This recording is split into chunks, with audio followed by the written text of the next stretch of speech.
Good day, all grade 8 learners, Base Republic of South Africa. My name is Banzi. My surname is Maseko. Sizabe sifunda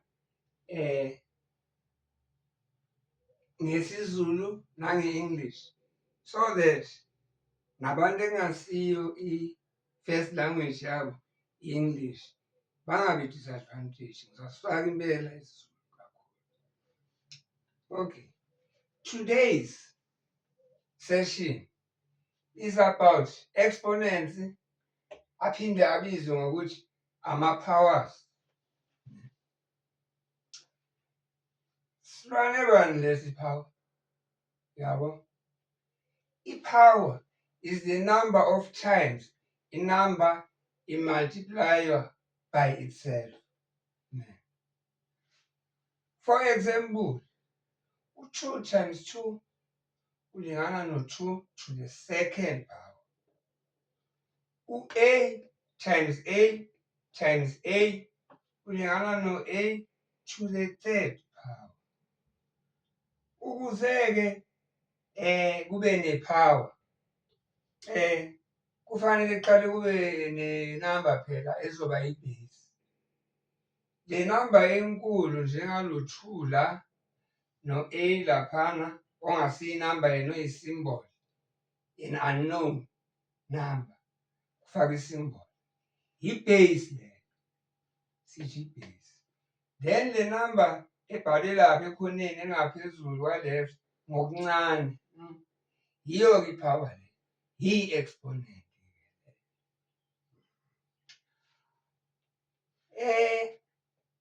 A commonly made mistake la abantu bafuna ukuvele bathi kusho ukuthi A times 3 akusiyo A times 3. U-A times 3 siyazi angithi ka-algebra ukuthi u-3A, akusiyo u-A to the third power.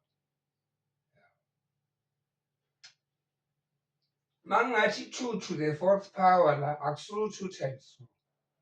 U-2 to the fourth power u-2 times 2 times 2 times 2. Okay, zonke-ke iy'namba zinayo i-power. I-power yakhona u-1. That's why ujwayele ukuyibona ingabhalwanga nje nokubhala, because kuthathwa ngokuthi inumber to the first power ileyo number. Awudingi ukubhala u-1. Lapha-ke kuma-symbols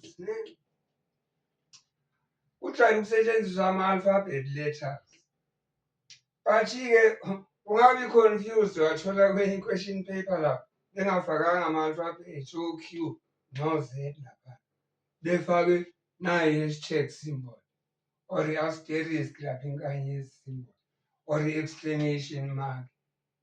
Ama-symbol wonke lawa avunyelwe ukusetshenziswa uma senza i-maths.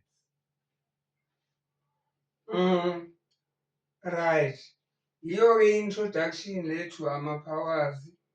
Ngizayivala lana le lesson bese ngiqhubeka nelandelayo ezosho imithetho yama-exponent, exponential laws. Okay, good day.